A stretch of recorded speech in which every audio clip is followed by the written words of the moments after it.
The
stars of animation are shining. It's time to stay tuned. And now, here's your host, Phil Machi. Good evening, ladies and gentlemen, and welcome back once again to Stay Tuned Live, the animation-themed talk show presented every week by Streaming the Magic right here on Facebook. My name is Phil Machi, and I'm an animator, podcaster, and former Disney cast member, and it is my pleasure to be your host each and every week as we deep dive into the world of animated film. I just want to take a quick moment to let you guys know that there are 4 more episodes of this show happening in this season after tonight.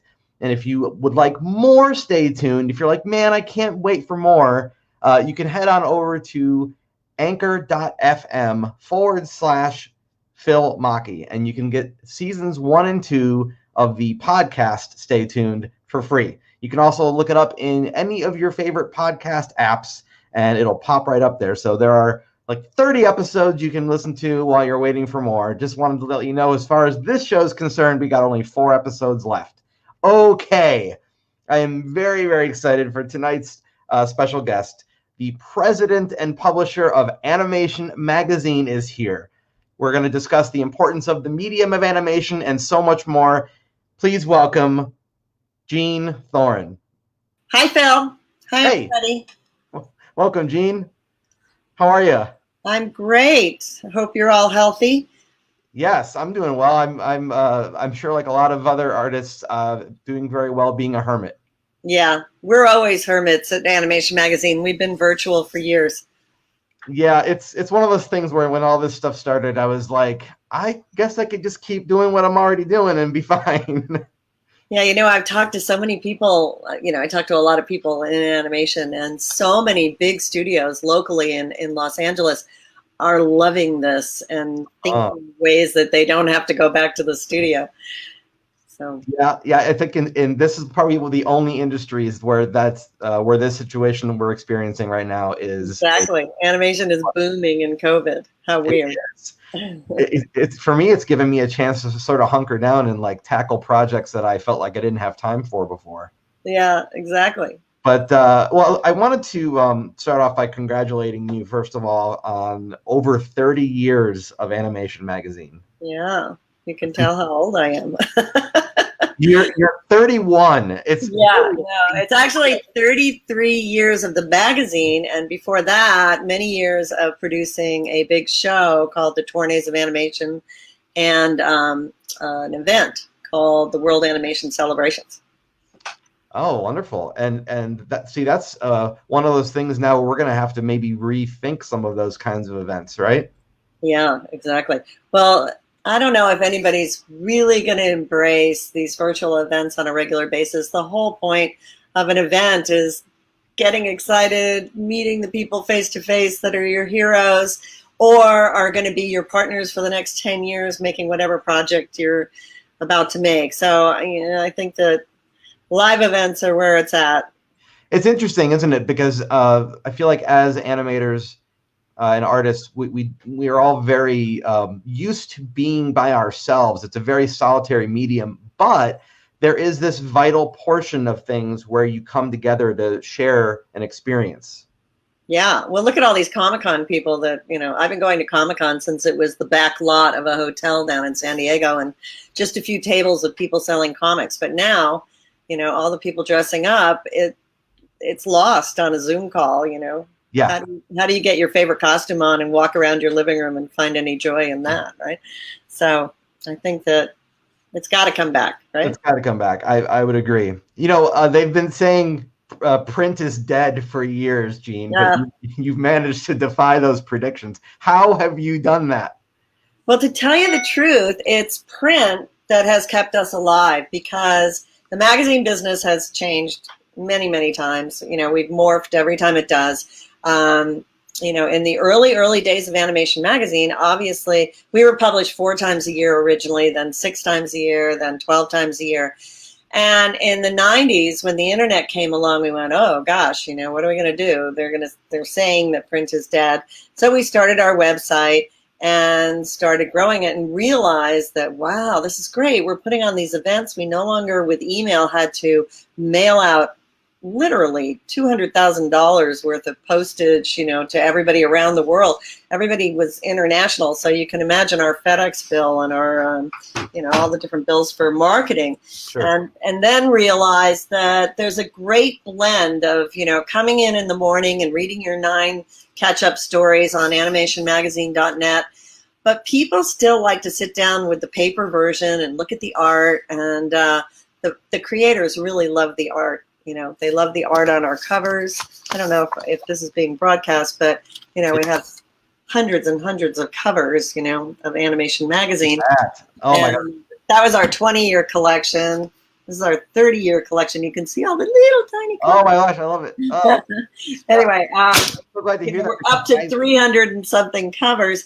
And the reason print stays alive for us, and this is where COVID could be our demise, other than the website, is because when we go to a trade show and distribute the magazines for free all over the world, China, Russia, everywhere, we sell the cover. That's the only time we ever sell the cover. So it's a special trade show cover, and that covers the cost of printing and shipping that magazine in the thousands to these events. And so that is cash flow for me to help pay my 10 people. What do you mean sell the cover? So it means that we allow. Is this video? Oh yeah. Oh, okay. Hold on. Yeah, you are on the Streaming the Magic network on normally. Oh we yeah. Have, the big shows, but this was a paid for cover during Oscar season. Our real cover, which is not sold, oh, you can see is underneath. And so when we go to a trade show, somebody who would probably never get a cover, who's in France making some, passion film or something, because we have people lined up for the covers. This is a regular cover. Oh, yes. But then when we go to the trade show, it would say Annecy Film Festival copy, and it would have a different cover underneath. Oh. So that's how we sell the covers. We still always publish an editorial cover that our editor chooses. But that's really interesting, and I love having like a physical piece of media. I'm one of those guys that will always stay with the physical media. So I think it's great that you're doing that, and thank you for continually putting out physical print. yeah, well, the other thing that's important for us to stay alive and keep publishing is Oscar and Emmy season. So a magazine, during Oscar and Emmy season, they start booking them in February. Our covers and our page spreads and our premium positions. So that's really, really important to us. And there's a lot more interest. Our revenue during that period. Sure. Yeah, and you get a lot more interest. I guess people want to know what's going to be the next hottest thing. Yeah, exactly. I'll show you something we do that's special.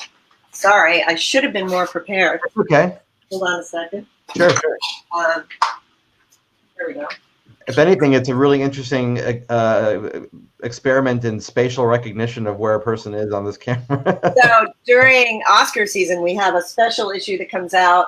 It's our Oscar preview edition. It normally comes out on November 1st, but this year, because the Oscars have moved, it won't come out until February. But it's an extra large tabloid size version of animation. Oh, wow. How much of it, how much an effect would you say do you guys witness when a film wins an Oscar, an animated film wins an Oscar? Does it bring a lot of money towards that? Okay. Yeah. So that's why they spend so much money. And it's interesting because we started there before the magazine. We haven't gotten to that part of this interview yet, but in the old days, when we were making animated shorts into compilations, feature film, it was most important when we would do, these are on tape, an animation celebration, that all the films that were in the compilation got nominated for Academy Award. Well, let's talk about that, the origins. So before it was a magazine, it was a film festival, right? Yeah.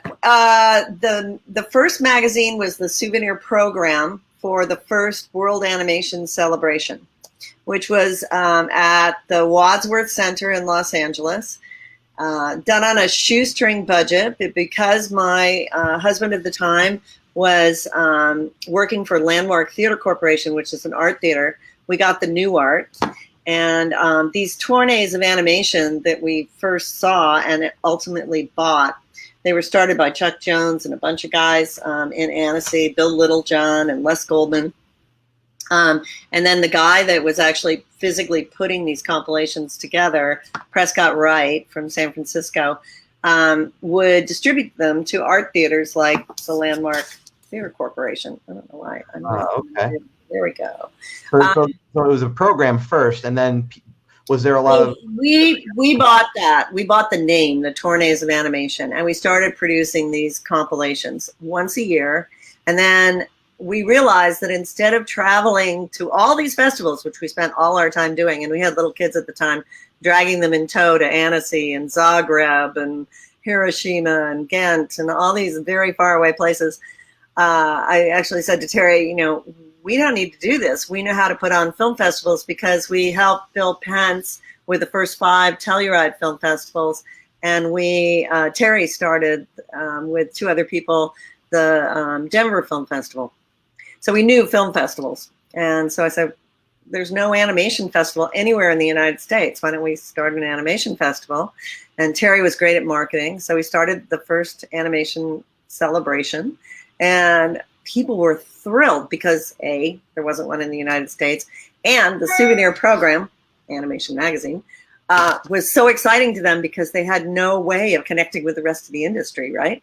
There was no internet, No internet. And we were the only game in town. So we wrote about everybody. And back then, Spielberg and John Lasseter, and they were all brand new to the industry. The industry was kind of new, although we had TV animation, Terry went on Good Morning America, probably in the 80s, maybe in the early 90s, and said to Jane Pauley, which was the host then, he said, someday animation isn't going to be just Saturday morning Hanna-Barbera cartoons and Disney afternoon at the theater. It's going to be adults watching animation.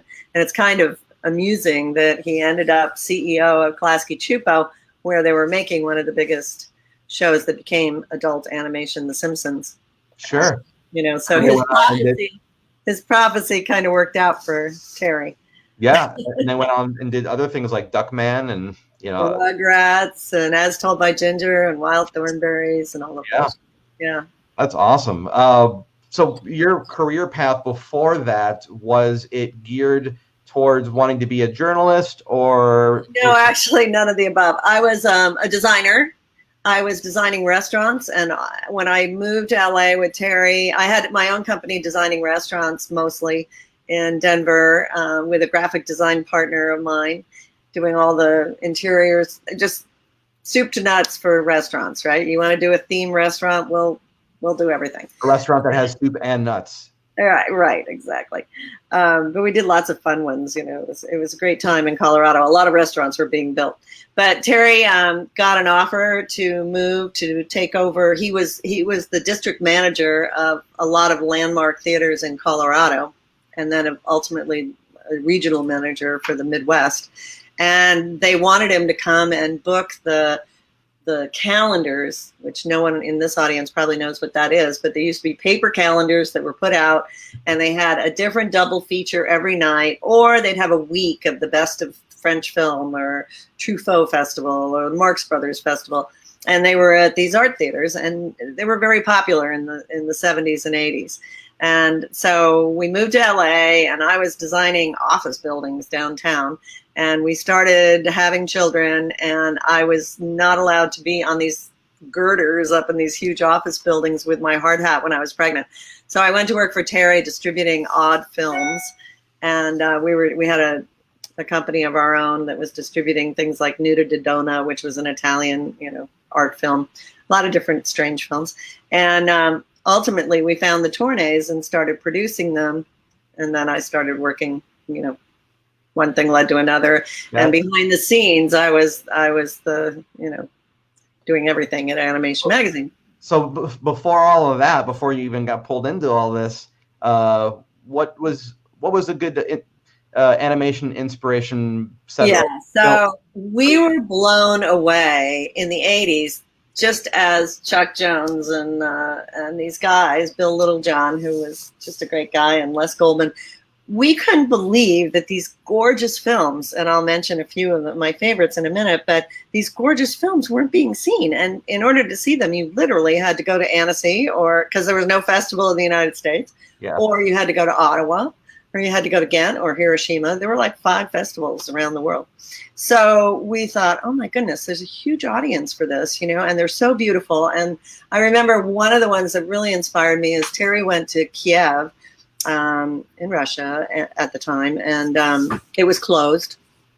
And the Minister of Culture, Theodor Kitrev, who was a famous animator in Russia, introduced us to this audience, and we encouraged people to bring in their animated shorts and show us, so that we could possibly find a gem, right? And one of the people that came with his very precious 16 millimeter 10-minute film was Alexander Petrov with the cow. And I don't know if you've ever seen The Cow, but Alexander Petrov paints on glass. He did The Old Man in the Sea. Yes. Yeah. And he also, so he was kind of in the genre of Frederick Bach, Yeah, it's kind of hand-drawn animation, beautiful pastels. But to me, I felt that Alexander was truly the Picasso of our age, and that animation would be the art form of the next generation, because it incorporated all of the arts, So you have music, you have writing, you have art, you have filmmaking, you have acting. Yeah. There is no art that animation doesn't embody. And so we were just blown away by some of these shorts that we were seeing. So Alexander was one of them. Another one was the Aardmans' first film. We distributed all these films. And it was called Creature Comforts. Yep. And ultimately it was sold and made into an American version of Creature Comforts. I never liked that one as much, but Creature Comforts, I quote it all the time. It's got such funny, British humor. And there's one scene in the zoo, where the lion from Brazil is saying, Yes. "You have a little meat, and it was just, and people would look at me, Double phase, what are you double talking phase. about, because no one ever saw this stuff, unless they watched it on the Tornays, That's So awesome. anyway, it was fun times. It was a huge awakening of the visual effects world, with what Lasseter was doing. And one of the films that we helped promote, and it was the first Torn, our festival premiered. This was our first premiere film. It was Little Toaster, Brave Little Toaster. Oh yes, yeah. By John Lasseter, and it was one of, besides Luxo, which we also distributed. I think that was on the first tourney, Luxo Junior. It was the first time we really got to see inanimate objects that had emotion, and John was the king of that, and he still is, And so probably that's one of my favorite films is Toy Story. That just unbelievable. Yeah. But I grew up like everybody else in our generation with Chuck Jones. We went to Australia with Chuck Jones to do a promotional tour, probably in the 80s or maybe the early 90s. Chuck was like the Energizer Bunny. He was just so enthusiastic all the time. He'd be up early in the morning, and Terry and I were like dying of jet lag, and he'd be banging on our door saying, "Oh, let's go. Where are we going next? What's happening? Radio interview, TV interview, whatever it was." But he was just so much fun and so animated, all the time. So the great thing about being in animation, and the lucky thing about my job, is I get to talk to people that are super passionate about what they do. So they're really happy all the time. If I was interviewing bankers or lawyers, I don't think I would have the experience that I've had, where these people are just, they'll pitch you their show and they're just ecstatic. I'm not an animator myself, so I don't get it, but I am so appreciative of the art form. So would you say that to that point though, that you've done enough reporting on it over the years that you feel like you understand more principles than you ever did before? Well, I definitely know the ins and outs, because I probably toured 1,000 animation studios from India to Russia, but I'm a 65-year-old woman who does not understand visual effects. I couldn't even come close to navigating most of the software for visual effects, but you can appreciate it, right? And Sure. It's so much fun to learn about it and talk. And that's why we still, even though, in the early days, we wrote about gaming in Animation Magazine because there was no gaming magazine, and then all the gaming magazines came out, and so we gave up writing about gaming because it was kind of redundant. But we still do our tech reviews every single month, and that's because it's such an important part of our industry, keeping in touch and up to date with whatever's new and coming out. And when we write our articles about the making of in the magazine's a little bit different than the online news. It's really more in depth. The artists get to talk about how they made it, why they made it, what the passion was behind the characters, and so there's so much more interesting stuff to learn in the magazine. Sure. And that's why, I don't know, we haven't told anybody yet, but we're giving out a free subscription code for Animation Magazine. So you can try it for a year. All you have to do is go to our site, www.animationmagazine.net, not .com, although it'll pop up even if you put in .com, and put in the code MAGTUNE, which Phil is going to publish on the site. Oh, I will do that right now. You'll get the free 10 issues a year. So you save $36, and we hope you love it. Look at that. Well, I'll leave that up for a little while here. Well, thank you, first of all, for that. That's amazing. Yeah. I was going to ask now, has the magazine afforded you the opportunity to go back and honor things that you grew up loving? Like if there was a particular film that was impactful for you when you were a child, and then you went back and maybe wrote a piece about that for the magazine? Yeah. Now, I don't write much. I write occasionally when I go to shows, I'll write about it. But my editors write. Mercedes Milligan writes 9 stories every morning for the online news, and Ramin writes for the online news as well. Ramin Zahid is our editor, and he is the one that drives the paper magazine and all the stories in it. we don't get the chance. I don't know if it's unfortunate or not, but we don't really get to do a lot of historical stuff.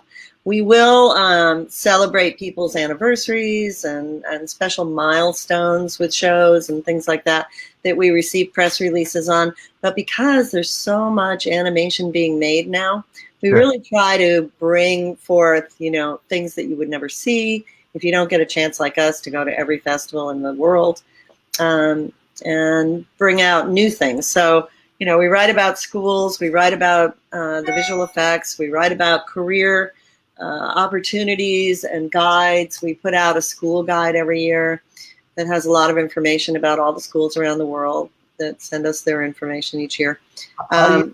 There's so much stuff with streaming content nowadays. How do you know what to focus on?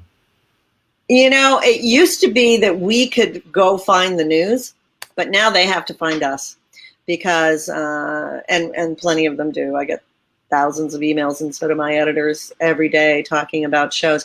We really can't talk about a show in the magazine or on the website until it's ready to be seen, because you don't want to write about a show that isn't made yet and people can't access, but we also, because now there are so many GoFundMe things, we're not able to promote or write about those because there's just too much of it. So, it's tough. There's a lot of news out there, and it's great. And we hear from India, and we hear from the Russians, we hear from the Chinese. So you can only imagine how many people are making animation these days because they can make it themselves at home, I do know. I know quite intimately, actually. As far as Disney is concerned, because there's a lot of Disney fans watching this broadcast. 33 years later, what can you say has changed about their level of influence in the industry? Oh my goodness. When we started, Disney was making their Saturday afternoon theater features, and they were probably, I tell you, we put out this 20-year anniversary book, and in it, we published all the top movies from the beginning of when we started. And so in 1989, let's see, in 86,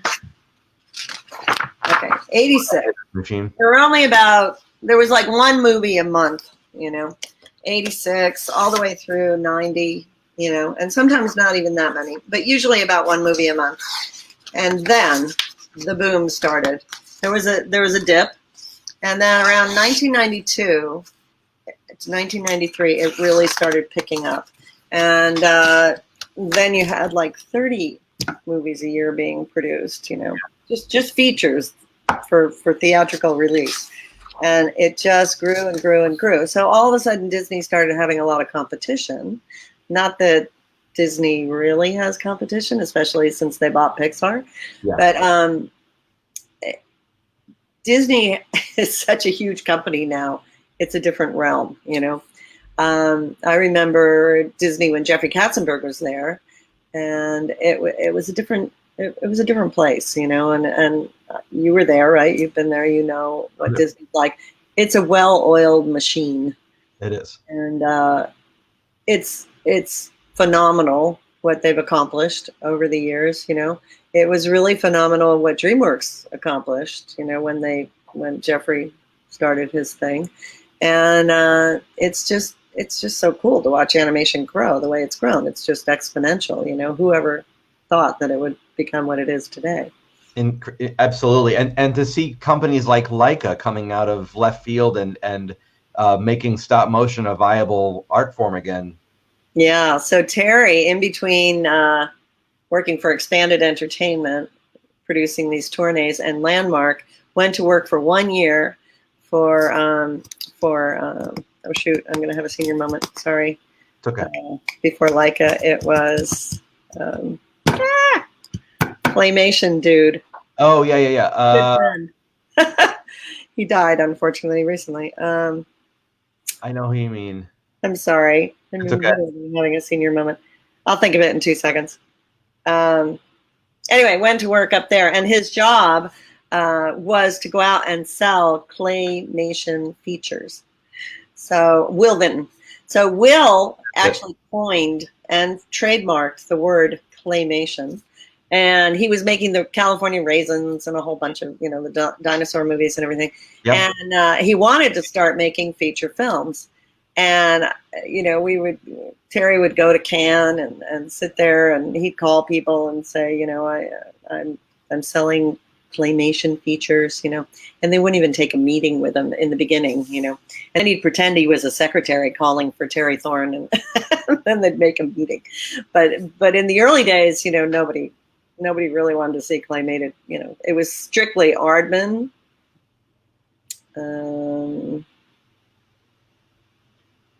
It was kind of Aardman. Aardman started the whole feature claymated, there was some other stuff that was before that, but I don't know that it was. But commercial success, like big commercial. Rankin Bass is the only one that comes to mind. Yeah. Oh, yeah. But as far as like global commercial success, right. I think that probably Wallace and Gromit were the early days. Kind of weird that Disney never really got into that medium. Now that I'm thinking about it, not easy, but yeah, you're right. No, aside from the Chiodo brothers are doing really well and doing a whole bunch of stuff now, and a bunch of independents are doing a lot of really great things. So, it's definitely it didn't die, and neither did hand drawn animation, as many people said it would. There's always going to be a place for art. Art will find a way. Kind of like who was it? Goldblum. When he said Goldblum, when he said, life will find a way. Well, hey, you're in good company if you're making Jurassic Park references with me. I'll just tell you that right now. Oh yeah. Yes, that's He's a cool guy. He's a cool guy. Cool guy. He lives nearby. We know him. I'm sorry. Go ahead. No, I was just going to say that if someone can imagine it, it will happen with animation. And that's pretty much unlimited, right? The power of the medium, isn't it? Yeah. What can you tell me about Animag TV? So Animag TV, was that in the bio thing I sent you? No. Oh. I do my homework, Jean. I do a lot of homework. You did some homework. Okay. So Animag TV was something that I am still trying to launch, and it's been a little difficult. And the reason it's been difficult is this. Animag TV was supposed to be a platform for what we were going to do. My thought was that I believe that animation is truly the communication tool of the future, because kids grow up with handheld device. And I've been to Africa several times and been all over the world and seen super poor kids in India or, in the Maasai Mara, out there with their phones.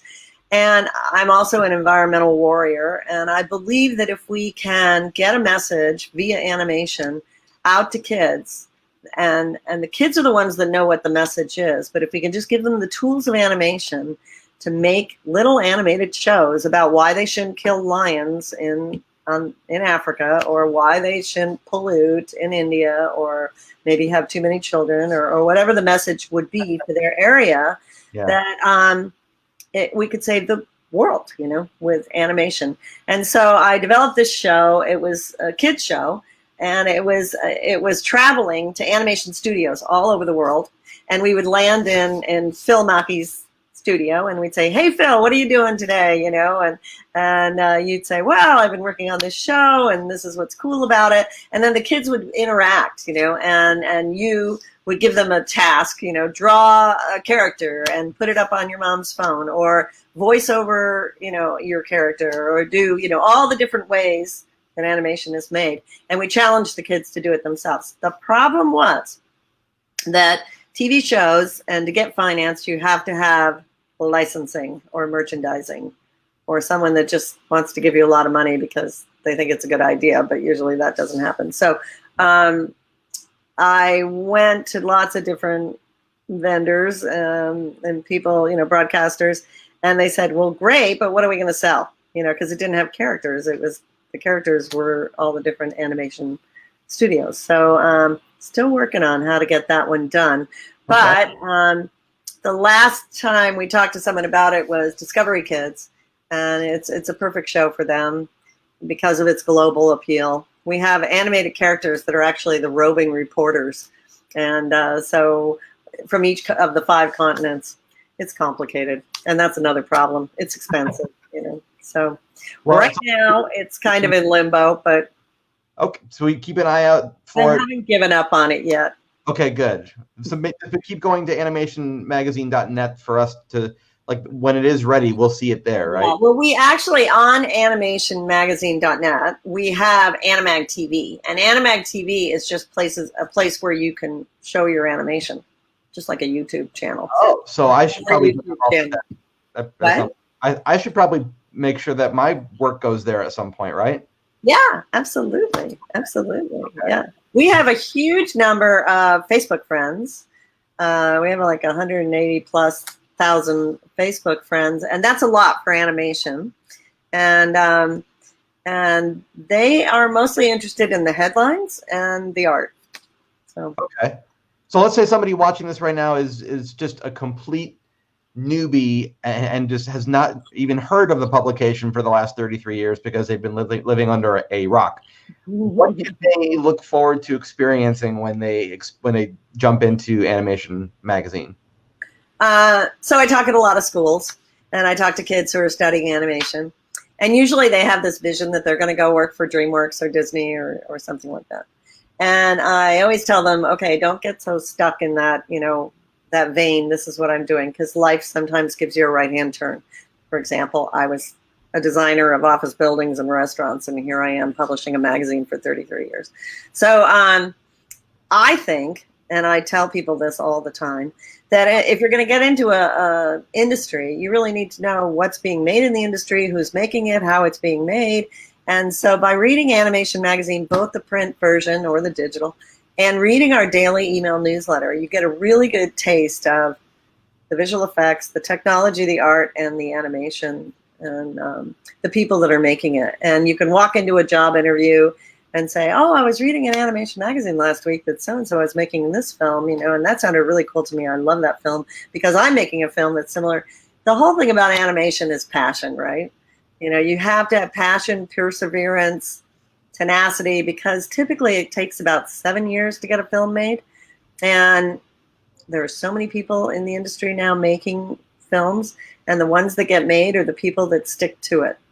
I've had people all over the world say, hey, did you tell someone about the story that I was going to make into animation? I said, no, there's the collective consciousness, and it's whoever gets that story. And believe it or not, I've heard like identical stories from people in, Siberia or in the African Peninsula, identical stories. And it's the guy that works and works and works to get it made and keeps banging his head on the wall, until it gets made. And that's kind of animation. Yeah, I know. You were saying earlier about you don't want to release a story before the film or the series is available for people to see. That's got to be kind of frustrating as a reporting institution, because I think, to me, from where I'm sitting, there's an element of hype that you want to get into it too. So I mean, where's that happy medium? So that's where festivals come in, because what you do is you make your short or you make your TV show and you submit it. And when you win, because it's the cream of the crop, and we write about it. And so I always tell people, here's a list of all the festivals. We have that. We publish, hold on a second, every year.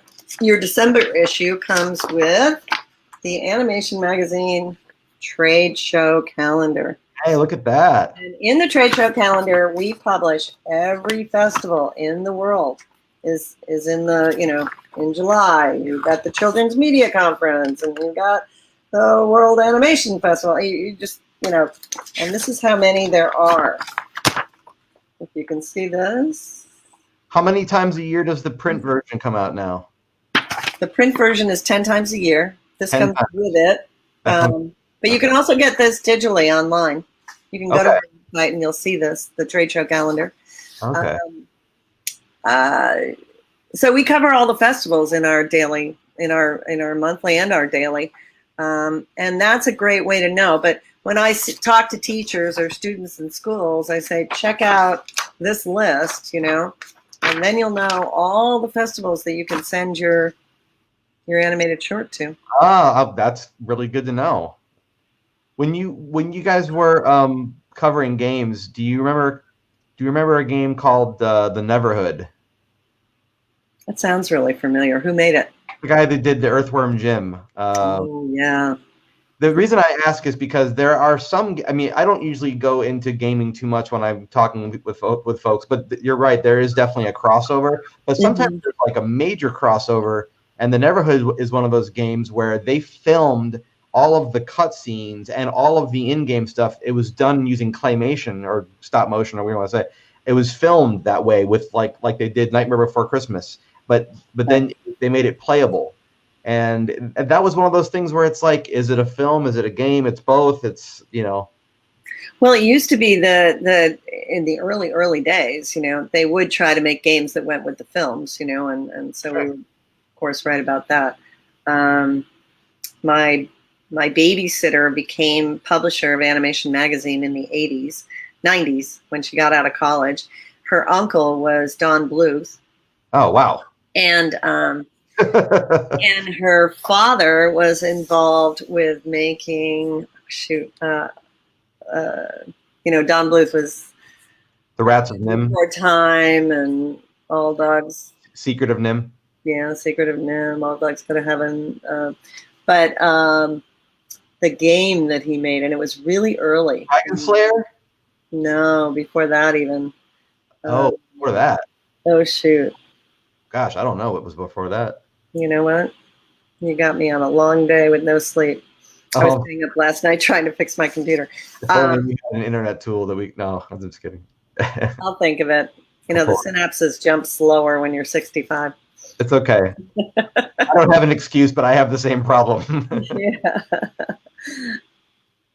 Well, it's been an interesting journey, though, is to see how it's morphed over the years, and to see how some of the things have gone from being underground, like Nightmare Before Christmas, to becoming this incredible phenomenon.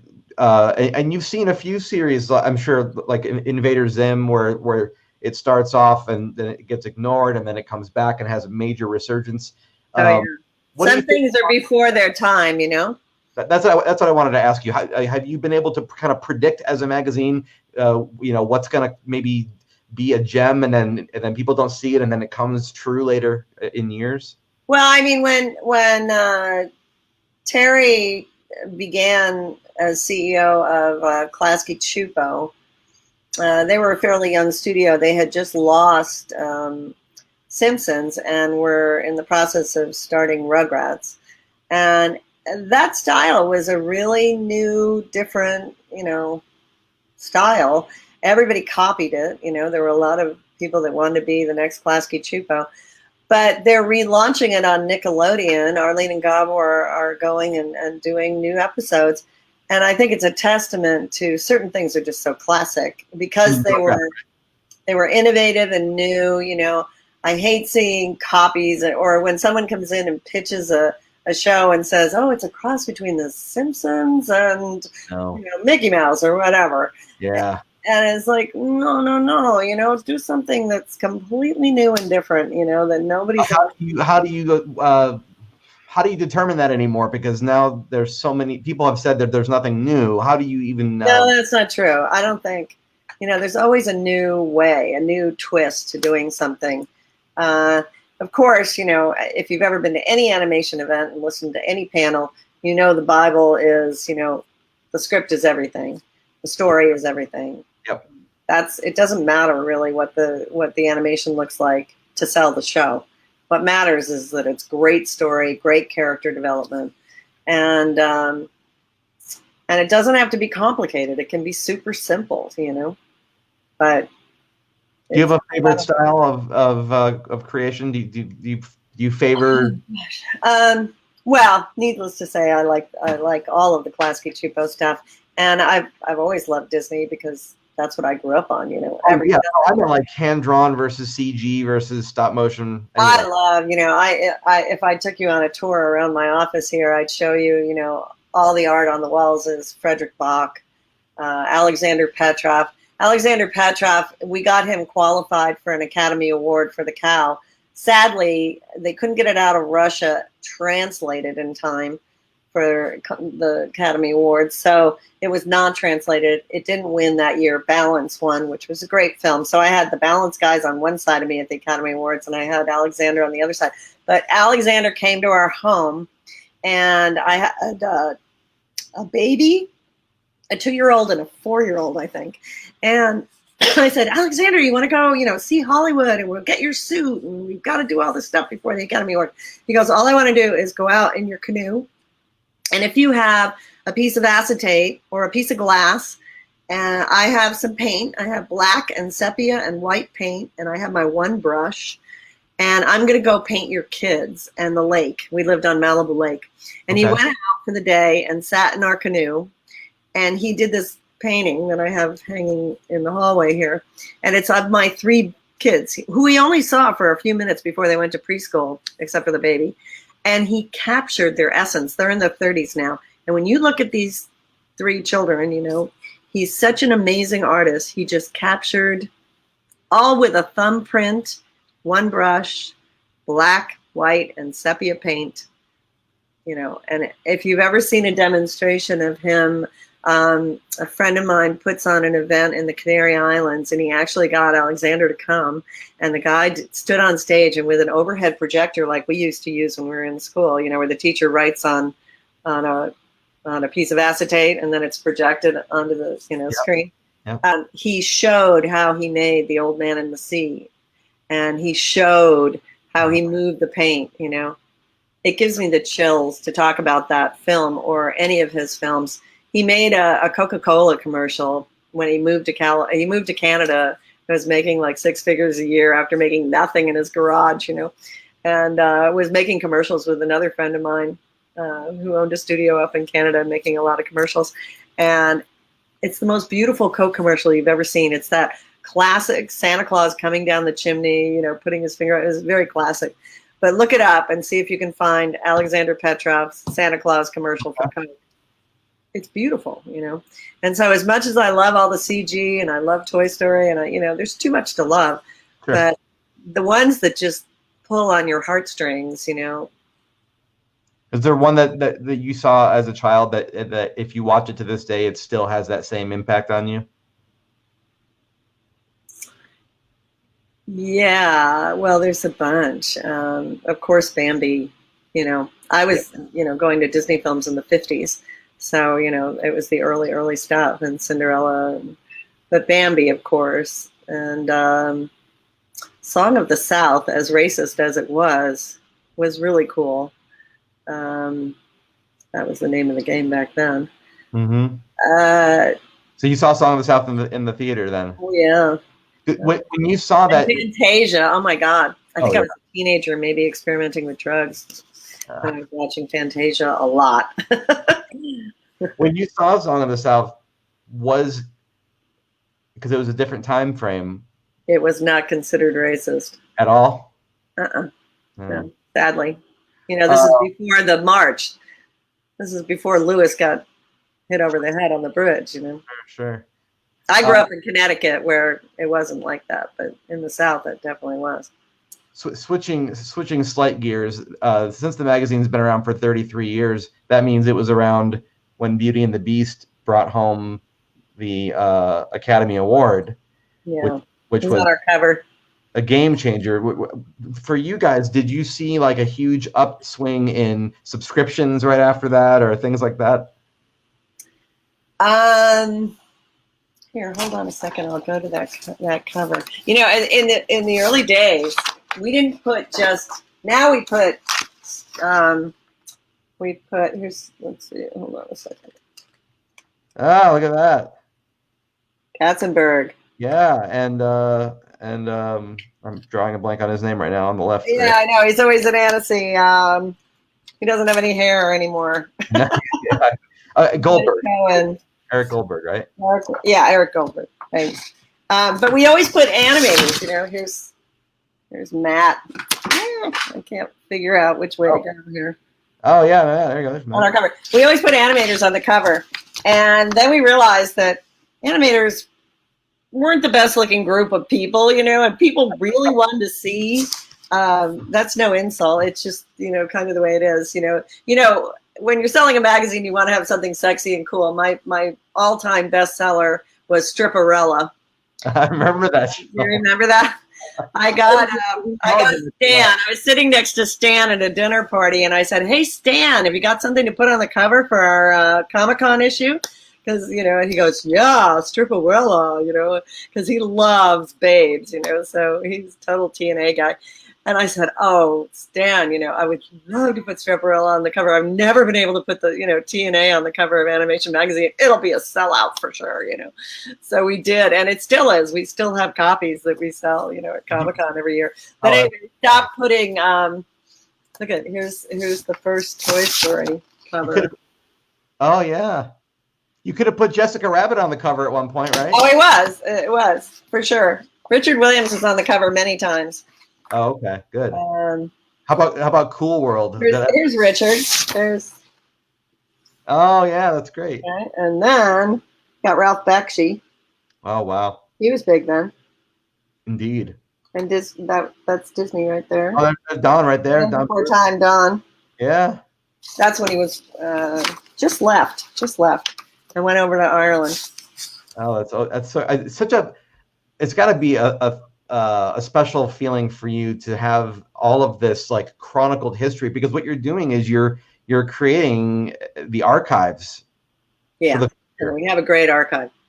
In fact, my ex-husband never threw anything away, and when he moved out of the Klasky Chupo building, there was a whole floor. It was an old Mercedes dealership.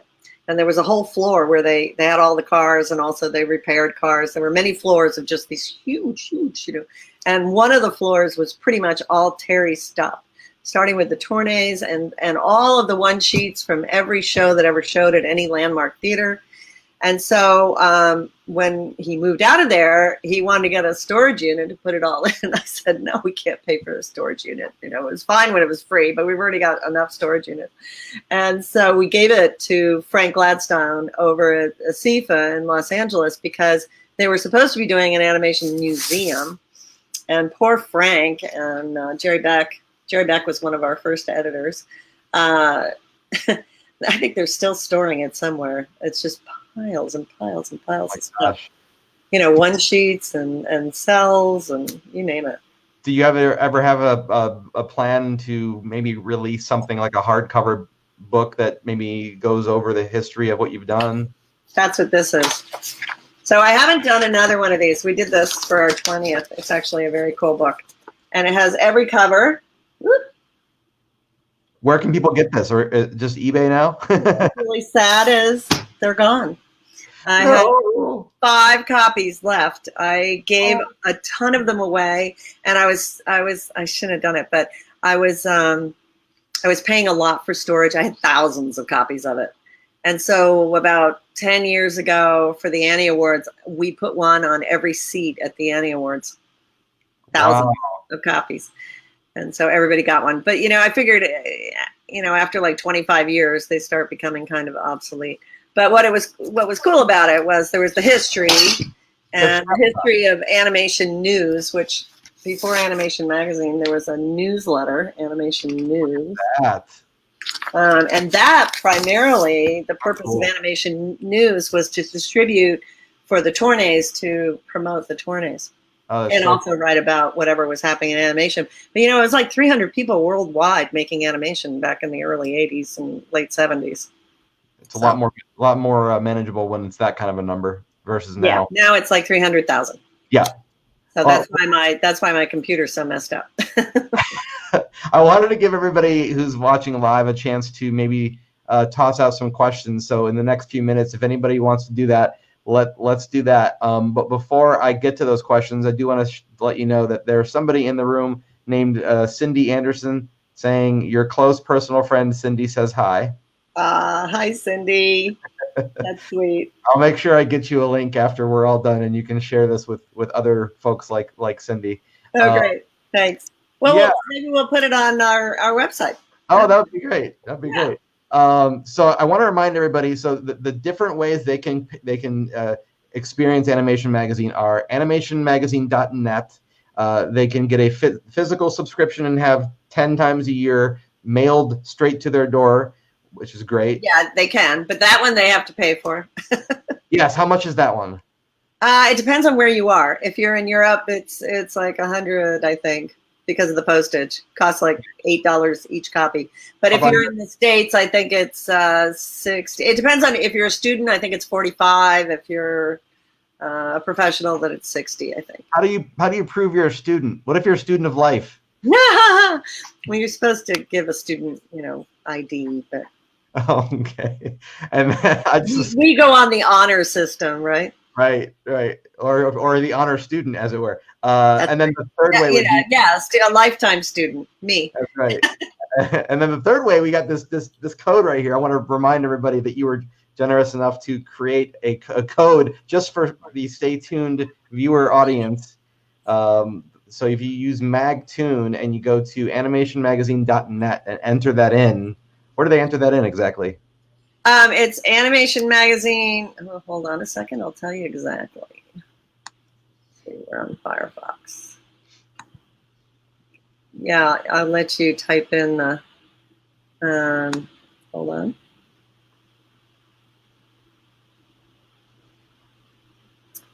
So on our website, you can. It says right at the top, click here to subscribe to Animation Magazine, but if you want to put in a URL, it's a little more complicated. It's www.pubservice.com/subrenew. Just go to our website, and at the very top of the page, it says click here to That's the easy way. And is there a general inbox that if people watch this after the fact and they think of some things they want to ask you guys, where can they send those messages? To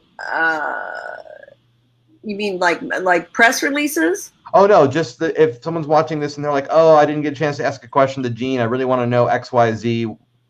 How can they maybe get a hold of the magazine? Is there a way to reach out?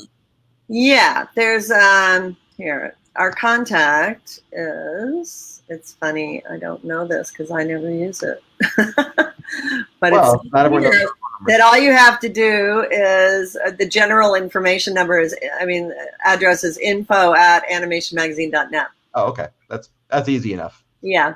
And then for press releases, it's edit@animationmagazine.net. And if you want to buy an ad, it's sales@animationmagazine.net. Oh, that's good. So you guys do have places for ads as well. Oh yeah, that's how we stay alive. Do you limit that to things that are themed around animation, or is it ads of any kind? We don't open it up to like Google ads, because there's so much animation out there.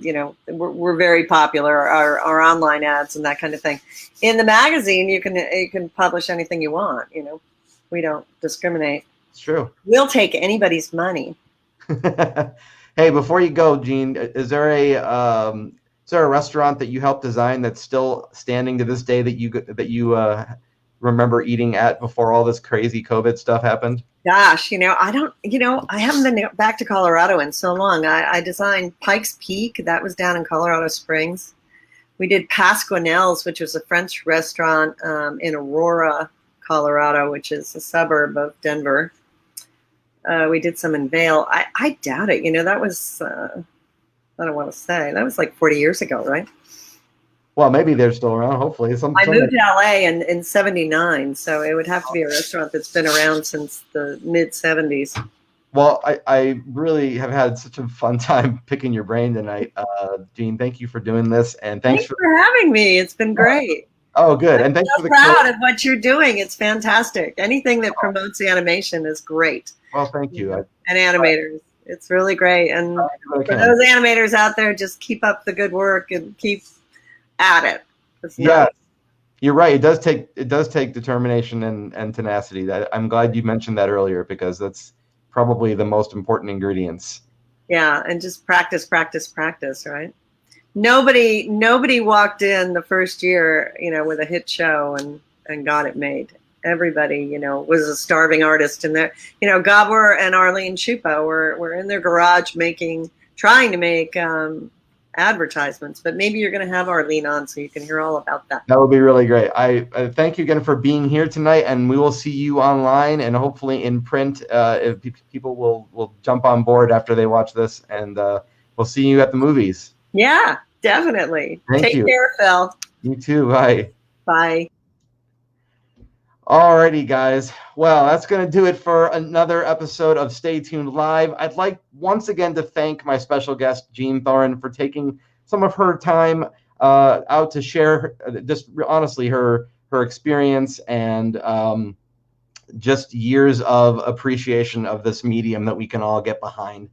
And I want to thank once again all of my Stay Tuned patrons for being patrons month after month. You guys, your support continually encourages me each and every month to help make it possible for me to keep doing what I do as an independent creator. So if you enjoy these free weekly shows and you'd like to support them, go ahead and visit patreon.com/Phil Machi to learn more about the various reward tiers, and you can sign up today. And while you're at it, go ahead and check out my original comic books at philmachi.com, and be sure to say hi to me on Instagram, Twitter, and Facebook under the handles of both Phil Machi and Retail Sunshine, which are the guys you see behind me there. Once again, please be sure to join the amazing Stay Tuned community page here on Facebook.